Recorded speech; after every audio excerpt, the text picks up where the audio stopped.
JPMorgan is guilty of precious metals price manipulation, but the key players involved in that criminal activity very well could escape prison time. We're going to talk about that and so much more as we explore.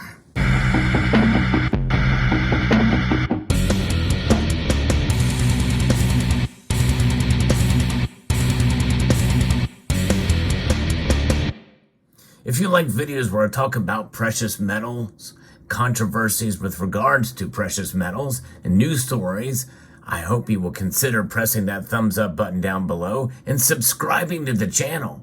Definitely trying to grow it, and I appreciate you all being here and helping out by pressing that notifications bell so that you can be apprised of the latest video that makes its way across your device. But this story is about those who have been found guilty of spoofing precious metals. We'll talk a little bit about that here in a moment. They are trying to escape prison.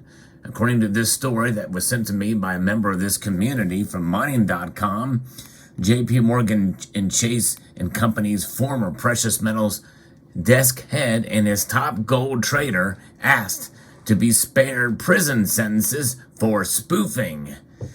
Desk head Michael Nowak and trader Greg Smith were both convicted in August of market manipulation by a federal jury in Chicago. In fact, I covered that story on this channel.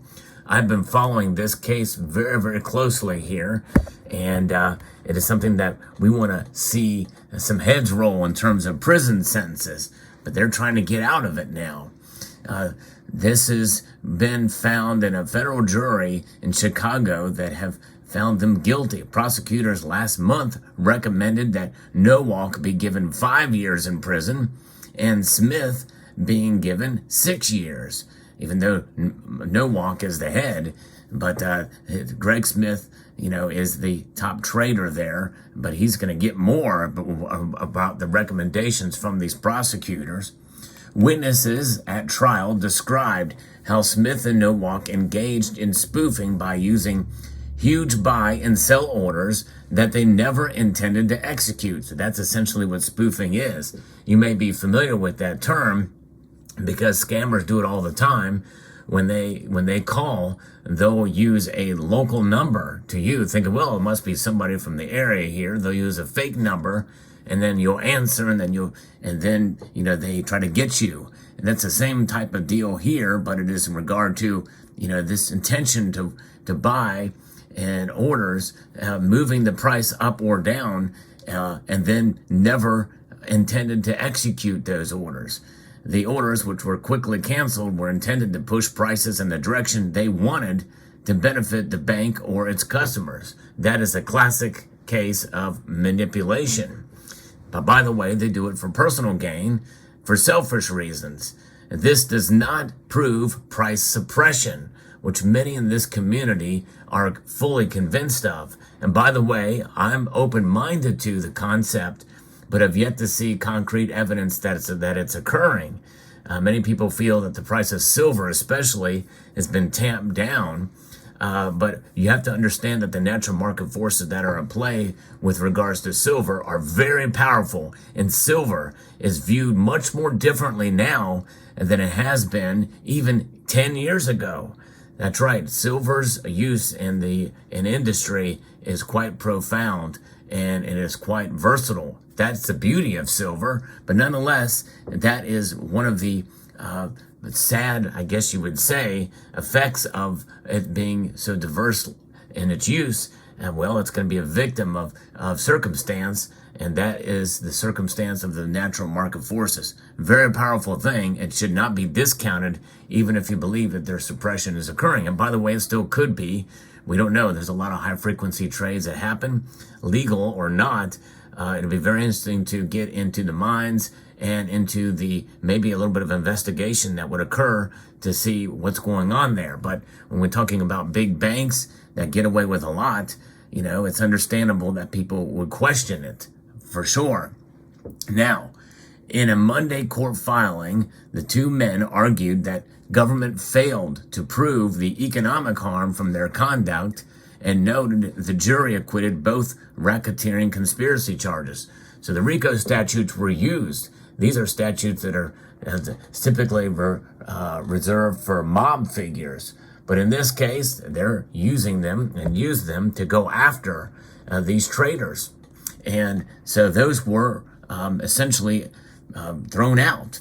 There's no evidence that Mike gained anything personally, and the government never once challenged the indisputable truth that any theoretical profit to JPMorgan from Mike's trades was immaterial to his options portfolio, which averaged more than $30 million a year, according to Nowak's lawyers said in a sentencing memo. The government has failed to carry its burden of proving estimate of loss, Smith's lawyers said in a separate sentencing memo. In its filing last month, the government said significant sentences are warranted because the two men had spoofed for years and knew what they were doing was prohibited. And that being the case, obviously it would be very difficult to measure profits or losses on that regard, especially for that long of amount of a time. And probably thought through a case and be able to funnel that money. And I guess that funneling of the money and kind of moving it around in such a way that if they were to do that and get away with it in that regard, probably likely they thought ahead on how they could hide profits from such activity. Prosecutors presented evidence that included detailed trading records, chat logs, and testimony by former co-workers who pulled back the curtain on how Nowak and Smith moved precious metal prices up and down for profit from 2008 to 2016. That's 8 years that this has been occurring. Both men abused their senior positions on the desk to normalize their market manipulation and indoctrinate younger traders, prosecutors said. And by the way, if they weren't profiting, they wouldn't do it, right? But hiding those profits and measuring them is a much larger challenge. So they abused their positions, and they did that to lie to JPMorgan's compliance department after he'd been flagged for spoofing. And Nowak later pressured him not to plead guilty and cooperate with the government's investigations, the government said. In some earlier spoofing cases in Chicago, two former precious metal traders from Deutsche Bank AG got 1 year sentences in 2021, as did two former traders at Bank of America's Corp's Merrill Lynch unit earlier this month. Now, it doesn't say anything about when those sentences will be handed down. We'll keep a close eye on it. But honestly, this one passed by me thanks to a great viewer of this community who let me know about it, as this case was reported from mining.com through Bloomberg News. Very interesting case. It'd be fascinating to see. But they very well could make a case that means that they don't get any jail time. In my view, that is the thing that they should get for doing it, whether they profit or not. They broke the law. And in any event, they should at least get a penalty, an actual monetary penalty as well for doing this. But how do you measure the damage done from spoofing and from manipulation? Because if they manipulate the prices lower, well, I guess you measure your losses only when you sell, whether it be an ETF or the physical. And if they raise the prices, well, the only time you take a hit is if you purchase them at that price, at the artificially manipulated price before they drop. So that is the kind of thing you have to look at, and it's very hard to really gauge how that's going to play out.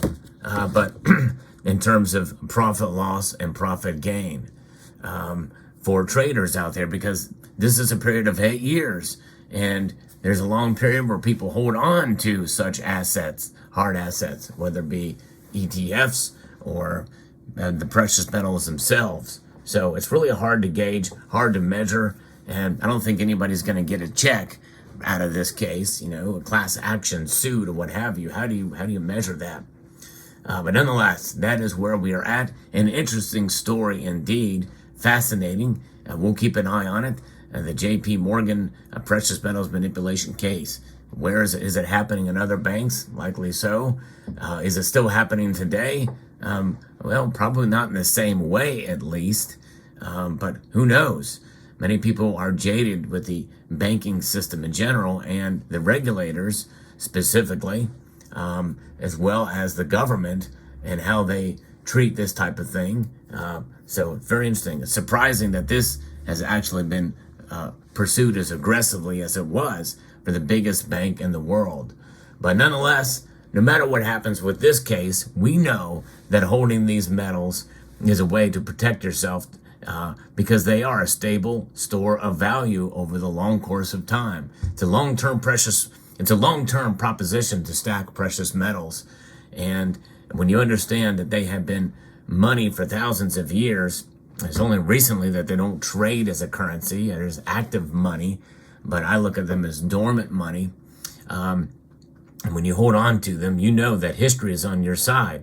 There's no way they can manipulate the actual intrinsic value, the historic value of these metals. It ain't happening. You and I know it, and they don't care about it. They just want to profit from it in any way. In fact, I think the biggest suppression that is going on is by the government, the Federal Reserve, to basically dismiss what these metals are.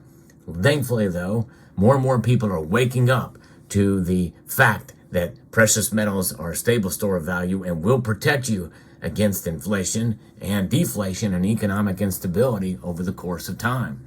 So we will continue to hold on, continue to buy based off of what our budget allows, these metals in order to protect us from the calamity that could come or even that may not come, at least in the measure that some people fear. Gold and silver is a winning proposition no matter the price because we understand its value. I hope you found this video insightful, educational, and informative. I would like to extend a multitude of gratitude to you all for taking the time to watch. And yeah, I'm going to encourage you to please rate this video. That means press that thumbs up button down below. Share it in this community and with other social media platforms out there. Post a comment and subscribe.